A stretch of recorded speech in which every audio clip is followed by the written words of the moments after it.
The views expressed and the opinions given by the individual host and their guests do not necessarily reflect those of Para X, its affiliates, or its sponsors. It's coming. All these voices.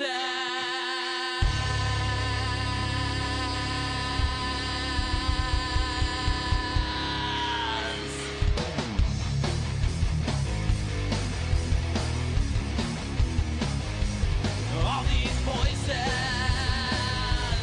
All these things you can't explain. All these painful memories. They keep haunting you and daunting me. It's just a ghost of you and me. It's just a smoking gasoline. It's just a ghost of you and me. Of you and me.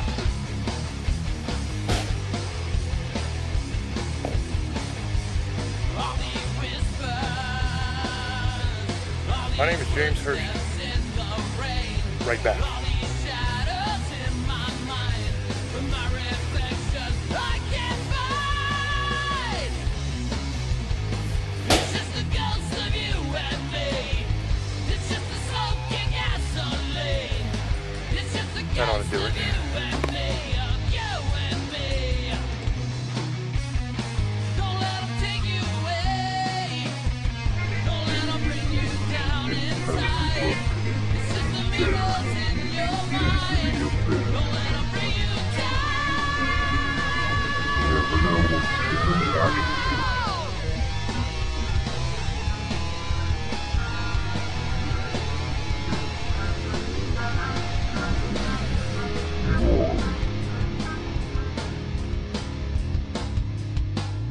Hello, everyone, and welcome to another episode of Staring into the Abyss. I am your host, horror author James Hershey Jr., and with me, as always, my co-host, Old Boy James Ash. How you doing, brother? I'm doing pretty good. How's everybody doing, Misfits, Sugar Ladies, and Demon Hunters? I hope you guys are all having a great night. As most of you probably know, I make my living as a horror author. I tell scary stories. And on this episode, that's exactly what I want to do. I want to tell you a tale. But this one might be a little bit scarier than the usual scary story because this one's actually true. I want to tell you the tale of a little town called Black River Falls. And I'm going to focus on a 20-year time period between 1890 to 1910, where some absolutely horrifyingly crazy things happened in this town. Nobody knows exactly what caused these events, but there's little doubt that whatever it was out of the ordinary. It wasn't a normal set of events. So I'm going to go over what happened there, and maybe we'll get into a little bit of speculation on what caused them, and I'm sure you guys will have some ideas of your own as well. Between 1890 and 1910, horror arrived in the town of Black River Falls, Wisconsin. Black River Falls had been a pleasant, thriving, small Midwestern town, full of mines, and it had a lumber industry, but the mines and the lumber industry shut down, and that left the people there unemployed. And that ultimately ended up causing the banks to fail as well. The winters there and the threat of starvation didn't help things. It added to the whole situation. And talk of witchcraft and devil worship started circulating around the residents. That's something that you'll find happens a lot back in the past, is when things would start to go wrong, and really wrong, crop failures, business losses, all these kind of things. A lot of times people would turn to that. They would say, oh, it's witchcraft. There's a witch. She's cursing us. We're cursed. The devil's after us, all that kind of stuff. Diseases spread, and many ended up turning to alcohol for comfort. In the 20-year period, the residents of Black River Falls, well, they basically succumbed to a downward spiral of suicide, murder, destruction, and darkness. Black River Falls eventually ended up recovering, but the town will always be infamous and always be remembered for the very terrible events that took place during that 20-year period. Now, we're going to get into some of these things that happened, and some of them are quite spectacular. You're really going to enjoy this, I think. The first one says, buried alive, a woman bit off her fingers. A suspected botched burial led to an investigation at the Rosedale Cemetery. It was discovered that a woman had been accidentally buried alive while she was in a trance. Her body was found turned over and her hand held up to her face. It was also discovered that she had bitten her fingers half off when she realized that she had been buried alive. That's creepy. Imagine being buried alive and then waking up in the coffin and realizing where you are. Because at first you're not going to know, you know what I mean? At first you're going to be like, it's dark, it's cramped, I don't know what's going on here. But eventually you're going to kind of figure out, I think, that you're buried alive. Imagine that fear. Oh my God, that would be terrible. And apparently she lost her mind a little bit because it says she bit off half of her finger. That's crazy. Or half of her fingers, so that's plural. So she bit more than one finger off. The next one is 2 young brothers murdered a farmer and claimed his property. 2 brothers aged 10 and 13 ran away from home, and they murdered the owner of a remote farm. They shot him in the heart, and then they shot him again in the head at close range. They took over his property and stayed there until the farmer's brother paid them a visit. The younger of the boys confessed to the crime, but the older boy ran away. He led the sheriffs on a long manhunt. One officer was killed during the chase, but the older boy was eventually caught and they got life in prison. I like that story because it has that whole outlaw feeling to it. You know what I mean? That Wild West outlaw feeling to where, things weren't going good for the kids. They ran away from home and they just shot a farmer and took his farm from him, basically, and said, okay, this is ours now. The next one is a woman set herself on fire to cure a sore on her back. Now, this is a short one, but the premise of it is insane. A woman found a sore on her back and believed that it would kill her. To cure her problem, she doused herself in kerosene and set herself on fire in her backyard. Let me say that again for you. A woman found a sore on her back and believed that the sore would kill her. So to remedy that problem, she doused herself in kerosene and set herself on fire in her backyard. Now, the first 2 were kind of explainable. Woman goes into the trance, she's kind of catatonic, they don't have really good medical and science technology in that time period, maybe they think she's dead, they bury her. She wakes up alive, in the coffin, freaks out, there you go. That's believable. 2 kids shoot a farmer, steal his farm. Cops come, one surrenders, one runs away. Right? They finally catch him after a manhunt. Believable. Now, I'm not saying any of these are false. These are all documented cases. Okay, so everything I'm saying tonight is true. There is no speculation. These are definitely factual accounts. But what I'm saying about being unbelievable is not that I don't believe it's true. I can't believe somebody would do that. What the hell was she thinking? This lady was obviously either A, crazy as hell, or B, possessed, or under some kind of supernatural control, is all I can say. Because a normal person does not set themselves on fire. Especially they don't set themselves on fire to get rid of a sore on their back. That's insanity. But this woman did it. Now we'll go a little bit further down the rabbit hole. A young mother drowned her 3 young children. Mrs. John Larson, the wife of a farmer, took her 3 children out to the beach and then drowned them one by one in Lake St. Croix. Now this one you have to be wondering, what was this woman thinking as well? She took her kids out and she drowned them one by one. Now, there is some precedent for this kind of behavior from parents. And I don't mean just by like serial killers and crazy people. Back in the Middle Ages, when famine would come and there was no money to feed your kids, sometimes you would take one of your kids out to the forest and leave them there. And most times the kid would die. It was never an easy choice and never a good choice, but it was seen as something that you did. Because back in that time, you had a ton of children. So if you lost one, you lost one. You weren't ever happy about it, but sometimes there's too many mouths to feed and there's not enough food to go around. So for whatever reason, they believed that if they got rid of 1 or 2 of their kids, they could feed the rest of them. So better 1 or 2 of them die than all of them die by starving to death. That was kind of the general idea that they had. And that might have been kind of what was going on here, because the mine shut down, the lumber industry shut down, there was no jobs, money was very, very tight. Maybe she couldn't feed her kids, so in a moment of insanity and desperation, she just drowned them all. But to me, that's a horrible way to handle it. Either way you slice it, that's terrible. But that might have been her motivation, I don't know. The next one is a suicidal farmer used dynamite to blow off his head. Now we're not just dipping our toes in the crazy pond. We're like wading into it by this point. We're like waist deep in the crazy pond here. After the banks collapsed, a distraught farmer decided to commit suicide.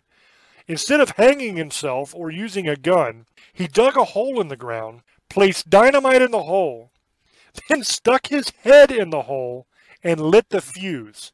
The dynamite exploded and blew the guy's head clean off.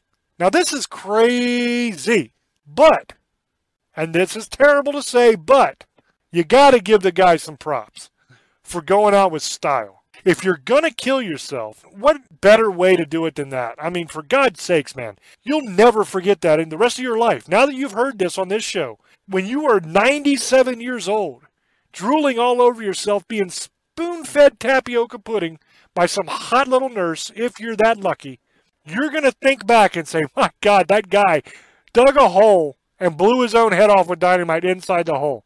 I mean, that is next level badass. That being said, suicide is bad. Don't do it.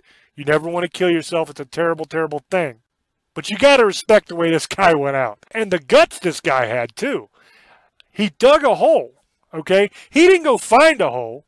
He didn't just light a stick of dynamite and stick it in his mouth or put a gun to his head and pull the trigger. He took the time to dig a hole and prepare for his suicide. So the whole time he's digging that hole, he knows he's going to end up sticking his head in it and blowing it away. And he's still digging the hole. The whole time he's putting dynamite down in the hole and arranging it just right. He knows that in mere moments, his head is going to be in there and he's going to blow it off with dynamite. That takes some guts. So my hat's off to this guy. Even though suicide's a terrible thing, but that's memorable. That is going out with a bang, pardon the pun. The next one is an epidemic of diphtheria killed scores of children. Now this one isn't really paranormal, or it isn't really like a crazy one like some of the others, but it's another really, really terrible thing that happened during this time period. A diphtheria epidemic ravaged the town of Black River Falls, killing many children and causing schools to close and houses to be burnt in an attempt to stop the disease from spreading. The epidemic caused even more suicides and murders due to grief and panic caused by the deadly illness. Back in that time period, they didn't quite understand exactly how different diseases and different plagues and stuff would spread. They didn't quite understand about all that stuff the way we do now. They knew that something in the environment was causing it. So in order to try to put an end to the disease spreading around and killing more kids, they just tried to burn it. You know what I mean? They tried to burn it out. They closed down the schools, they burned them down, they burned down houses. They tried to kill it with fire to stop the disease. Now, the interesting part of this is not that. That's terrible, that's horrible, but that's not the interesting part of this particular little story. The interesting part here is that because of this epidemic of diphtheria, there were a lot more suicides and murders that were going on because of the grief. So you had parents that were killing themselves and killing each other because their children were now dead. So that's the interesting part for me, because that shows some unbalanced behavior as well. It's okay if your kid dies, you're going to be upset. Okay, I understand that completely. That makes 100% sense to me. And even some parents might kill themselves if they lose their child. I could see that as well. But why are you murdering each other? Maybe some parents couldn't kill themselves because they didn't believe in it. They believed they'd go to hell. So maybe they decided they would kill each other instead. Maybe that's how it went down. Either way, that last part is kind of interesting. The next one is a drifter killed the people who showed him kindness and then killed himself. An out-of-luck man was given food and shelter by a kind family. He repaid their generosity by murdering them and then ransacking their house. He was looking for money, stuff he could sell. Apparently, he ended up feeling remorse because he ended up wandering into a pond and shooting himself in the head. Now, I don't know if that was necessarily remorse for what he did or if the guy is just crazy. There's definitely something wrong with him because you don't, I mean, you're a drifter, which is what they would call a hobo back in those days. Basically, it's a mobile homeless person. It's somebody who doesn't have a place to live and they kind of live on the street. And instead of just sitting in one spot on a cardboard box in the middle of a city, they move from town to town, trying to find work, trying to find whatever. So here you have a family who takes this guy in, shows him kindness, shows him compassion, shows him love, and he murders them for it. And then robs them, basically. Now, I don't know. He might have felt remorse, and that's why he killed himself. Or maybe the guy was just evil. Maybe he just had a screw loose and ended up killing himself because he's nuts. Who knows? It's possible, I guess, that he felt remorse. The next one is a young pyromaniac destroyed several houses and barns.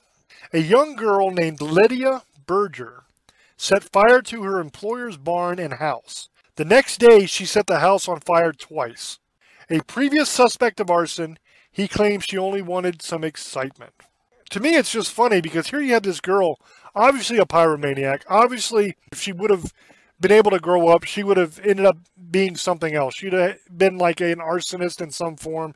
She probably would end up killing people. Who knows?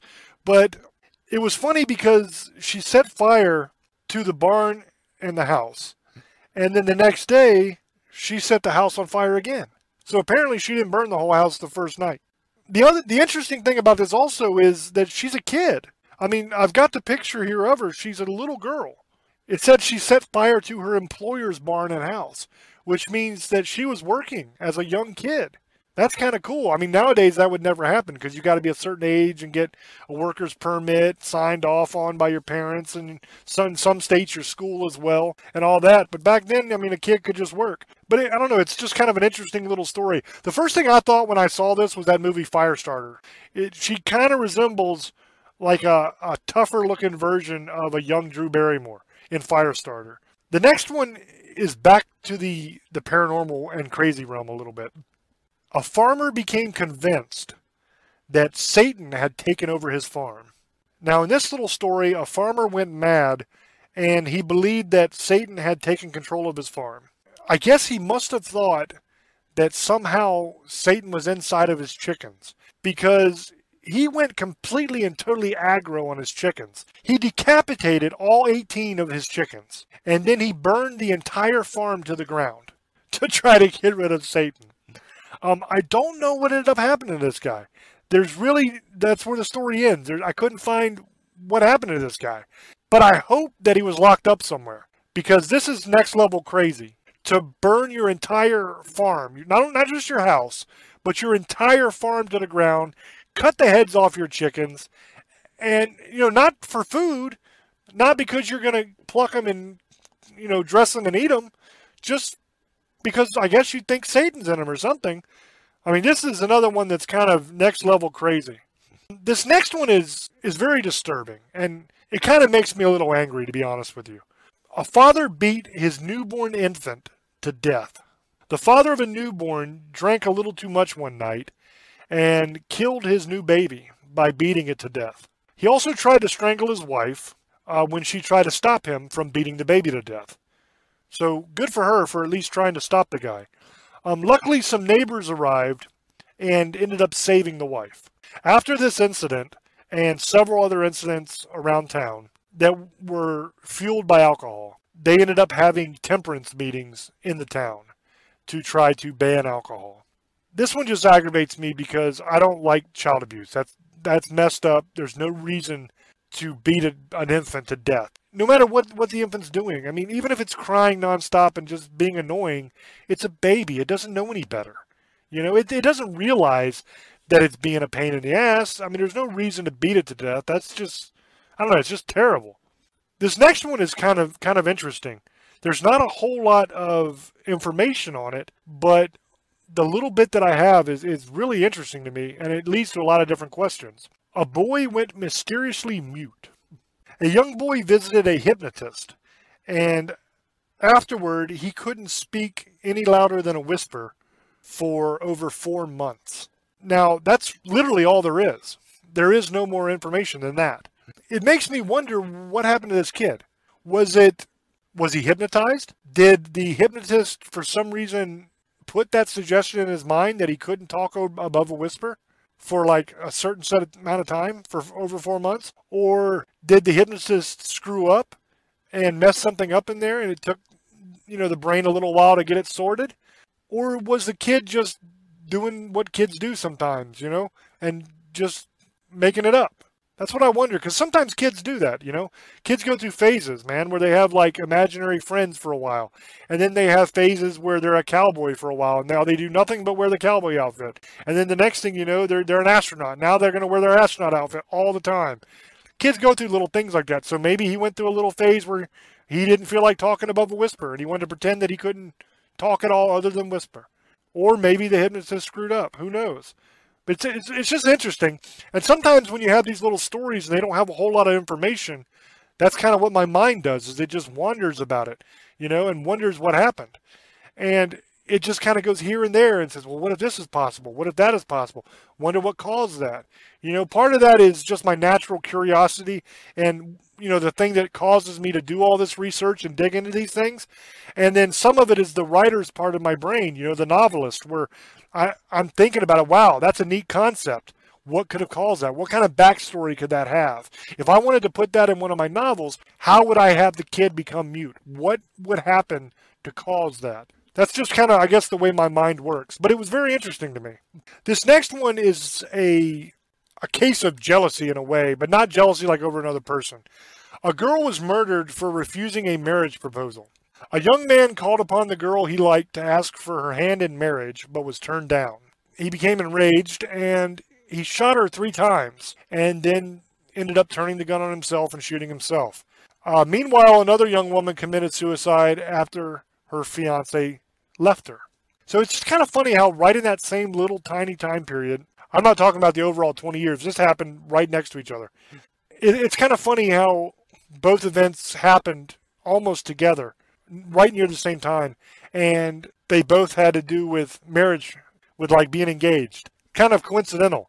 But this guy, basically he asked the chick to marry him, and she said, no, take off, I don't want to marry you, you're a scumbag, you're ugly, whatever. You smell like old chicken, I don't know what she said.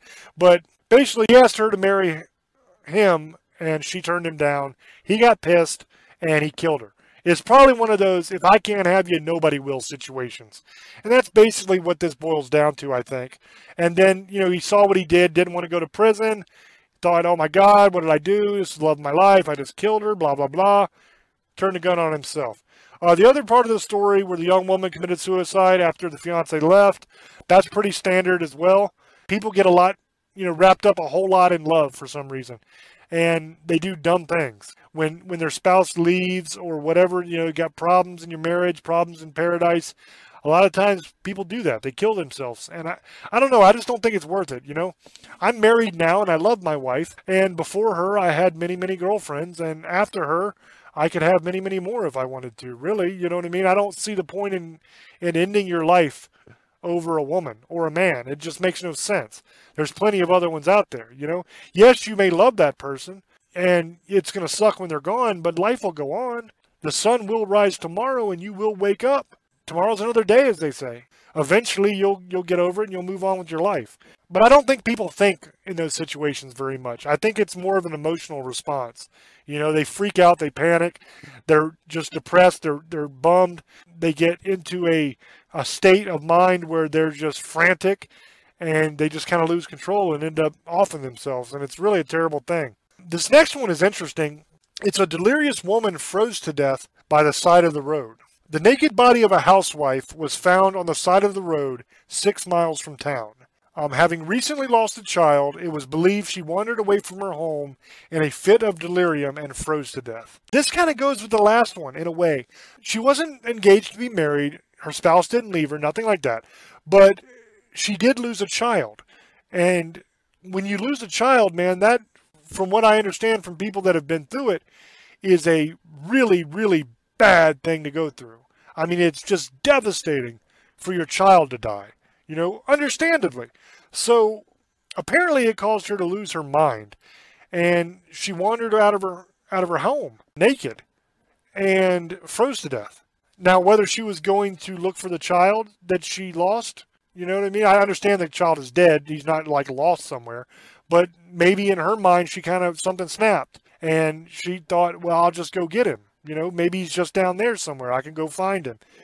But anyway, she walked out naked and froze to death, which is That tells you that there was a screw loose there. Something snapped in her head, you know? Because you just don't, even if it's summertime, you don't walk outside buck naked and go for a walk. You just don't do that. I mean, just modesty and embarrassment would keep you from doing that. And especially in Wisconsin, in the winter, you're not going out naked. It's cold in Wisconsin in the winter. Very cold. You know, you're not going out at night in Wisconsin in the winter with a coat and everything on, if you don't have to, because it's really cold. So definitely something was going on in her brain. Something kind of snapped in there. The next one is the Wisconsin window smasher left a path of destruction across the state. Mary Sweeney claimed to have destroyed over $50,000 worth of glass and was known throughout the state as the Wisconsin window smasher. She was a former school teacher who ran away from her husband and used cocaine liberally, noting that it quieted her nerves. Mary was jailed more than 100 times, and they eventually sent her to an asylum. $50,000 worth of windows. You got to think, this is 1890 to 1910, okay? $50,000 then is like several $100,000 now. So for her to break $50,000 worth of windows, that's a hell of a lot of windows that she broke. I mean, each window probably don't even cost $1 back then. So, I mean, man, she must have broke a ton of windows. And it says she was arrested 100 times. So this is a lady that was just out of her damn mind. She's one of those interesting characters in history that some people would call eccentric. I could picture her, because if you look at her, she looks scary, man. And I could imagine her, like, running along, cackling laughter, just smashing windows like a crazy loon, you know? She looks like the type. So this is a very interesting story to me, because why the hell would you let her get away with this for so long before you finally locked her away in an asylum? It says she was arrested and jailed more than 100 times. So you know, after the first couple times, they got to be like, this chick is out of her damn mind. We keep arresting her. She does a little time. She gets out. She goes back and breaks more windows. This lady really, really hates windows. What the hell is wrong with her? You know somebody knew she was crazy. But yet it took all that time before they finally locked her away in an asylum. And back then, it wasn't like it is now. Now, if you want to lock somebody up in a mental institution, it's like pulling teeth. It's almost impossible. If you can prove that they're a danger to themselves or to somebody else, you can get them taken in by the police. But they only put them on a 72-hour hold. And then after 72 hours, they're free to go. Unless a doctor will testify in court to a judge that they need to be kept longer because they're a danger to somebody.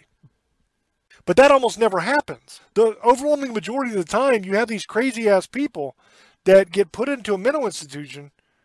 Well, it's not even really a mental institution, because basically it's just in the hospital. In the hospital, they have little mental wards that are little locked-away places in the hospital that are behind a locked door, where they take crazy people and they put them in there and they hold them there for a couple days, and they get fed and they get to go to group and they get to talk about their feelings and all that kind of stuff. They give them different medications to try to get them leveled out and figured out, and then they let their crazy ass right back out the door, and they're back out in society to axe murder somebody someday. Back in the olden days, especially back in this time period, but even as recently as the 50s, back then, if somebody was crazy, they would take them to what was called an asylum, which was a hospital just for crazy people. And they would lock them away in these asylums, and they wouldn't get back out. So you didn't have crazy people running around everywhere. They were all locked away somewhere. Now, they got rid of the asylums because there was a few of them that were really bad news places, man. They were doing horrible, horrible things to the crazy people. Torturing them, performing weird experiments on them, beating them, all kinds of really, really bad things that I do not condone. So they got rid of that whole idea because it just shocked the nation. So the whole idea of an asylum went away. I think that was a mistake. I'm not saying you should have all the crazy people locked away against their will and beat them and starve them, but for the people that are truly out of their damn minds, that are a danger to people, that cannot function in society, I think asylums are a really good way to handle that situation. It's kind of interesting that when we had asylums in this country, we didn't have the level of the homeless problem that we have now. The majority of these people that are homeless on the streets have mental illnesses. A lot of them are out of their damn minds, and they can't function properly in society. Now, some of them only a little bit out of their minds, and maybe if they were just given some treatment, and they were put on the correct medications and given an opportunity, give them a place to live, give an opportunity to try to become part of society, like a halfway house of some sort, then it would work for them. But then you have some, and I see them all the time when I go to the city, you have some that are just out of their damn mind.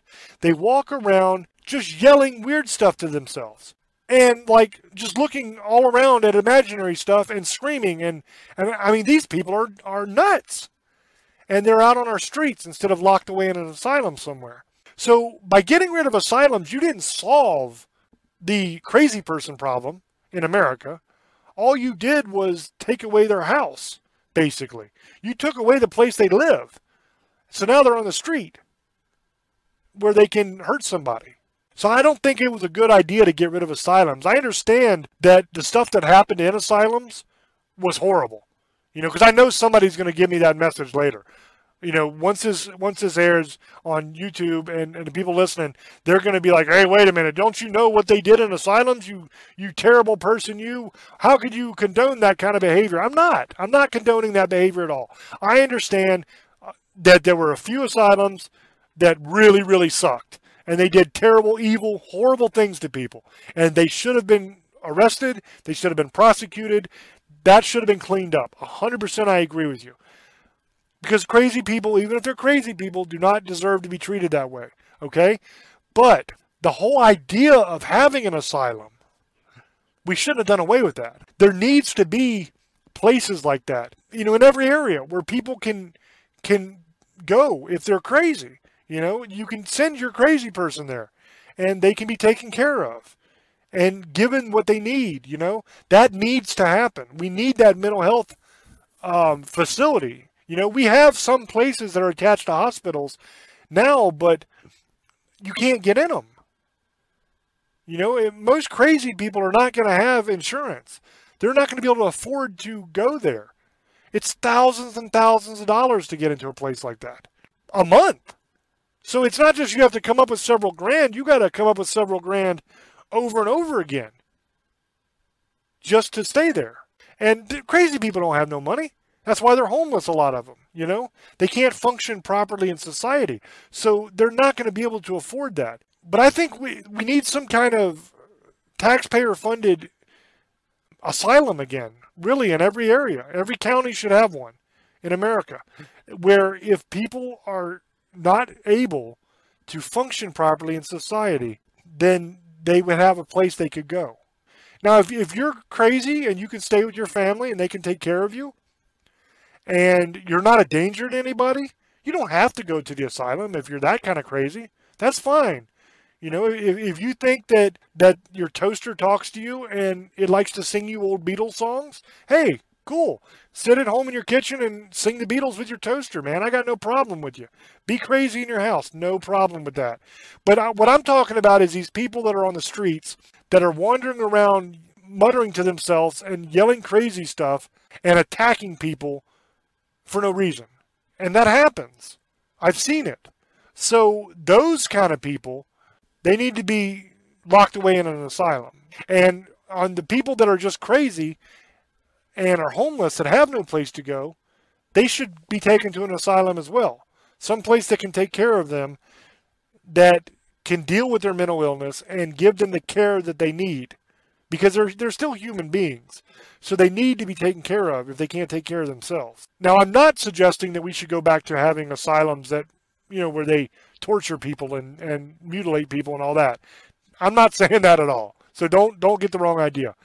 But I think that's a good idea. I kind of got way off track there. But basically, those are some of the things that happened in Black River Falls in Wisconsin. And it makes me wonder what the hell was going on during that time period. Was it just a really, really extended string of bad luck? Was it some kind of curse that was put on the town? Some people have suggested witchcraft. Some people have suggested demons. Not out of the realm of possibility. Who knows? I do a show called Staring into the Abyss. It's all about that kind of stuff. So I've seen a lot of stuff that most people would never believe exist. A lot of those things that go bump in the night are real. And they're actually on this earth. And there are a lot of documented cases. You know what I mean? A lot of evidence. So I'm not going to say that it's not the case, because I don't know. I don't know what happened during that 20-year period. But I know that very few towns have had that amount of bad luck altogether like that. Because if you look at those things, each one of those things was horrible, right? But several of those things, the majority of those things, had some kind of paranormal element to them. Even if it looked like a pretty straightforward story, you got to ask yourself, like the woman who set herself on fire to cure the sore on her back, you got to ask yourself, what the hell would you do that for? That's crazy.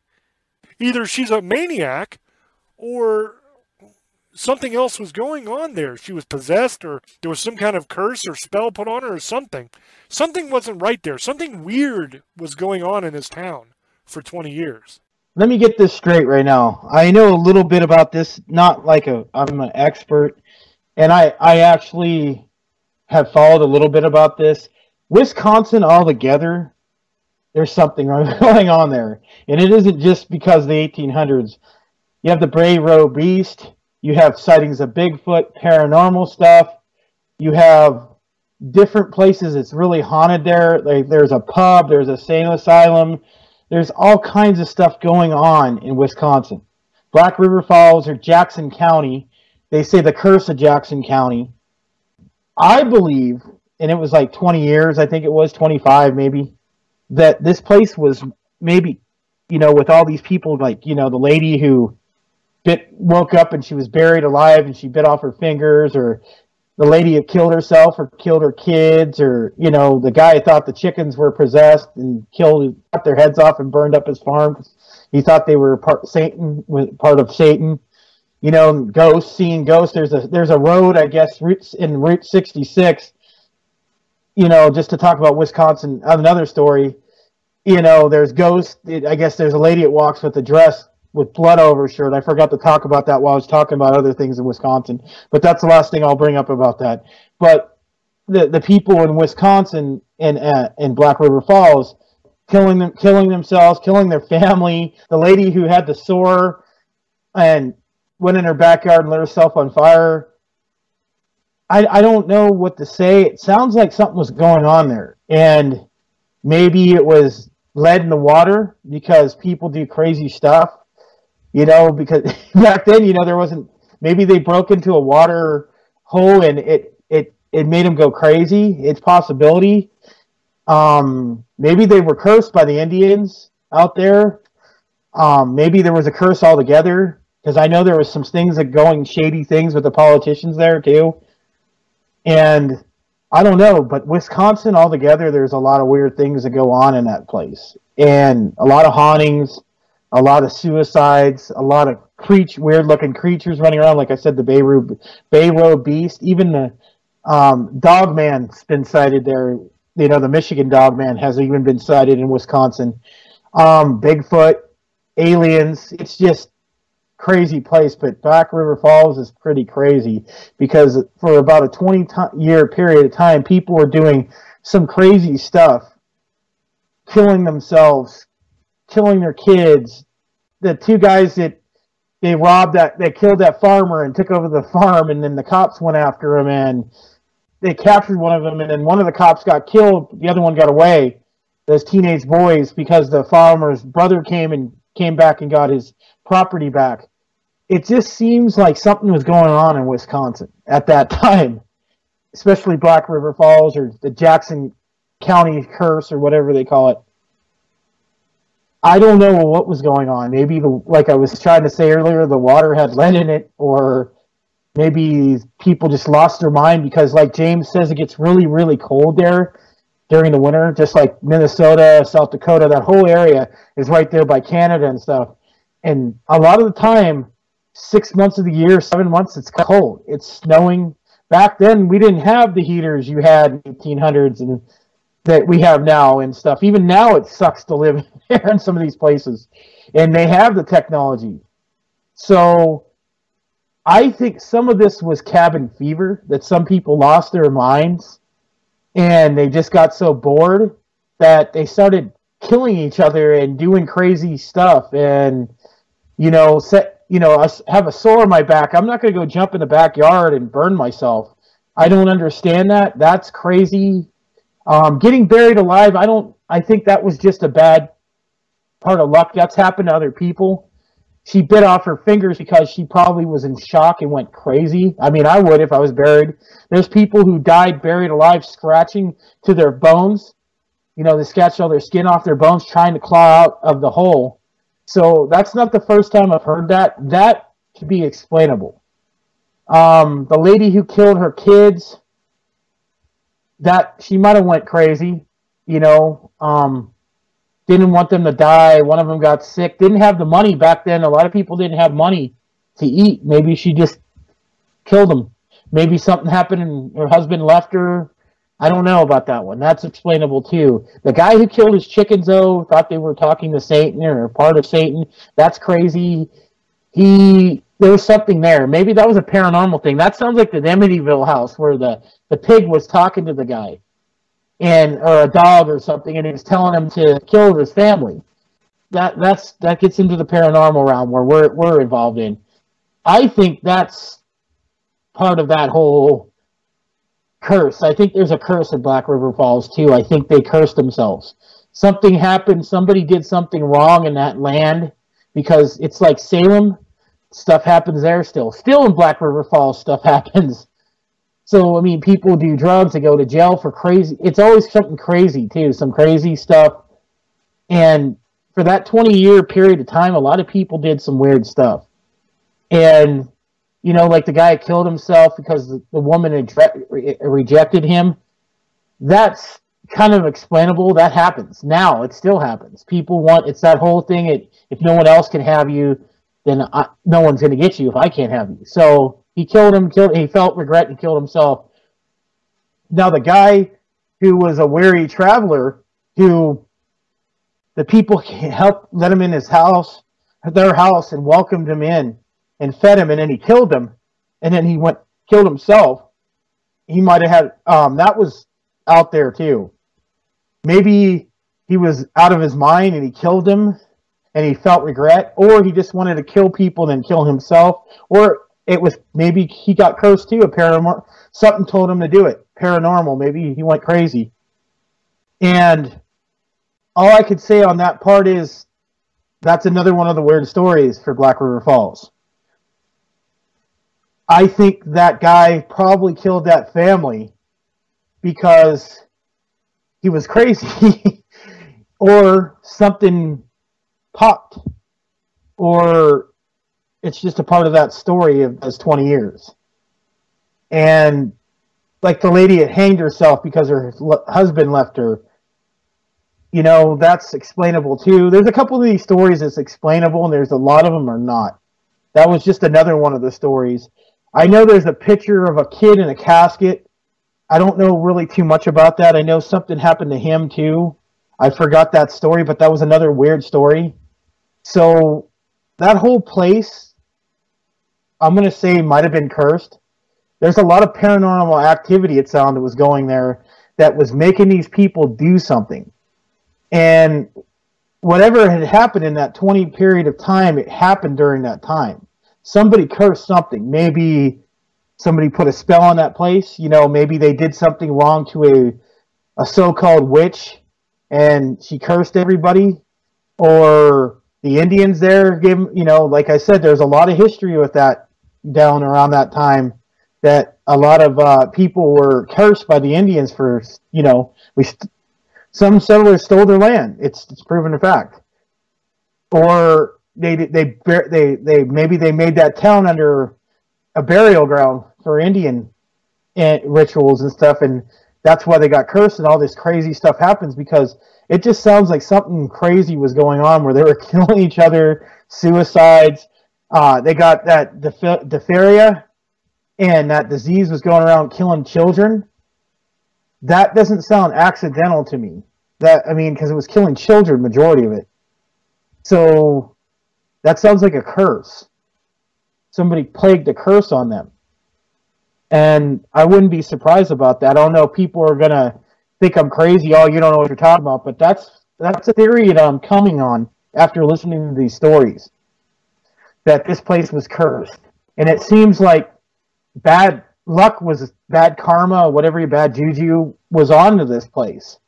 It just seemed like everything in that period of time, and I even read that some stuff still happens, that there's something going on there. It's not for accident. Maybe if it was a couple things, because people kill themselves all the time. And like I said, I don't admit killing at all. I'm against that, or hurting children. But it was just one thing after another. Crazy things, plagues, people doing crazy things, believing in Satan, that your chickens are talking to Satan. That's crazy. And then burning your whole farm down. So there was something going on there. There's just too many stories. There was a guy that was, I guess he was trying to get hit by the railroad. They had to kick him off because he kept trying to kill himself. And he vanished or something. So he never saw again. Something bad happened to him. The lady who kept breaking glass got arrested 100 times. Who goes around breaking glass in windows? There's got to be something wrong there. She lost her mind, or something at that place made her go crazy and do all this stuff. Because normal people, there's kids that go around breaking glass windows. That happens. Maybe one or two, maybe a ring of them, maybe 10, they got caught. But somebody goes around breaking glass, she did that for a reason. And some people believe that you can see yourself through a mirror or glass, that if something bad could see back at you, or she just liked to be, it just was out of her mind, that crazy. And that could be a possibility. But what goes along in this town, it's possibility that something got in her, or she's cursed too with her family. So, and then they finally threw her in a state asylum, and it might have been the state asylum in Wisconsin that's haunted too, that crazy things have happened. I've read there. Like I said, Wisconsin altogether, I wouldn't want to be there. I don't know. Nothing against people who live there. It's a great place, whatever. But Milwaukee, all those places have crazy ass things that's going on there, and I don't know what it is. I think it's great. I would love to go there and check it out. Love to see what's going on there. I wish one day, if we ever get super, super big, that we could actually go to some of these places and check them out. That would be something that would just be, that's the goal anyway, but just walk around these places and see what's going on, me and James. I don't know if anybody's ever done something like that. We actually went on a show live, like we're talking to you guys right now, and just did a show like walking around Black River Falls, or what it's left of it. But Black River Falls is still, I think it's called something else now, or still the same name. But I would love to go around this place and see what we could find out what's going on there. And I think one day we should do that. And we will down in the future. And other things we talk about with, we don't just talk about this, but we talk about other things. So I'm going to give it to James and see what his opinion is about this. For the audience listening, that is the power and the beauty of Old Boy. He has this way when he's talking of triggering my mind. I came into this show thinking it was either a portal to hell or some sort of curse, something like that, that was causing this stuff at Black River Falls. And as I'm sitting here listening to Old Boy talk, some of the things he said just made a switch go off my brain. And I think I know what caused this. And I don't think it was a curse, and I don't think it was a portal to hell. He brought up the story of the woman who was breaking all the glass. But he said something during that story that I never even considered when I did the research and when I did my part of the show. He talked about her breaking the glass for a reason, because you can see yourself in it. That was pure genius. And that made me realize what I think this thing was. I think what they were dealing with in Black River Fall was a wraith. Now, a wraith is a creature that feeds on human brain fluid. And one thing a wraith loves to do is to scare the hell out of you, because your brain produces dopamine and it makes the brain fluid taste better for the wraith. Now, one of the things a wraith also does is it causes you to go insane. So that would explain almost all of this behavior, of this insane behavior. What could make a town go crazy like that? Well, a wraith could make a town go crazy like that. One by one. I think that's what happened. Another thing about a wraith is one of the vulnerabilities of a wraith is that you can see it in a mirror. Now, you can't see it ordinarily. Like if you're just looking, you can't see it. But if it passes by a mirror, you can see it. So maybe the wraith had the woman break all the glass so that there would be no reflection, so that it can move around town freely and infect other people. Now, here's the news if you are ever presented with a wraith. This is one thing I like to do when I talk about some of these more dangerous creatures, is I like to give you a little bit of a solution. Okay, so if you ever have to face one of these things yourself, silver is your best friend. Okay, you stab this thing in the heart with silver, it will die. But let's say you don't have silver, which, not everybody carries silver around all the time, because why would you, right? So let's say you're out somewhere and this stuff starts happening. And for whatever reason, you can see the wraith because there's a reflection, you can see it. You can kill a wraith through extreme damage. Okay, you can beat this thing to death, but I mean, you gotta beat the holy hell out of it. But you can beat it to death as well. If it takes enough damage, it will die. But the easiest way to kill it is with silver. But I think that's what they were dealing with here, is a wraith. So we're almost out of time. I would love to hear you guys on ParaX and you guys on YouTube that are watching the replay of the show. I would love to hear what you guys think down in the comments section, because I think I solved this one. And with a monumentally huge assist from Old Boy on this one, because if it wasn't for him bringing that up, it never would have came into my mind. So I think we got this one. So I'm going to throw back over to Old Boy and let him do his shout outs, and we'll wrap up.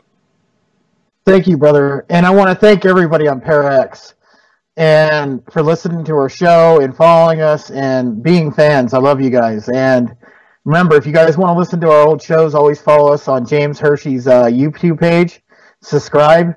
And we have also a Patreon page. You guys can check that out, and you can either support us by donating $1, or you could donate $150. You just read what the different things, you get different perks and prizes and shout outs and stuff. Or you could sponsor us too, because we're looking for sponsors. We're getting really big, but we need to start getting, for you guys to get even better. And eventually we want to go even bigger, and shoot to the stars, and actually do a show where you could actually see me and James in real life. But that's down the road, and we're not really worried about that. But we would love to get sponsored by somebody and just bring you more of the show, and we could do more with it. But other than that, I want everybody to know that I really enjoy doing the show. I love it. I get to talk about stuff that I enjoy and love. And this was a great story because stuff goes on all over the place, but especially this area, it's just and it could be a wraith, and it makes sense. But Wisconsin altogether is a very crazy place. That's all I'm going to say. But I hope everybody has a great night. I love you all. Blessed be. Good night, Sugar Ladies, Misfits, and Demoners. I love you. I just want to thank everyone for listening. We appreciate you guys so much. And I hope that week after week we continue to give you a show that is not only entertaining, but also informative. I hope that you learn something when you listen to us. And I also hope you have a good time, because let's face it, if you don't have a good time and you're not enjoying yourself, You're not going to listen anyway. So I hope that we can do that, and I give you my word. I promise you that we will always do our very best to give you a great show. We take this very seriously, and we really do love it. So with that being said, thank you guys so much, and until we speak to you again, love many, trust few, and do harm to none. We love you. Bye-bye.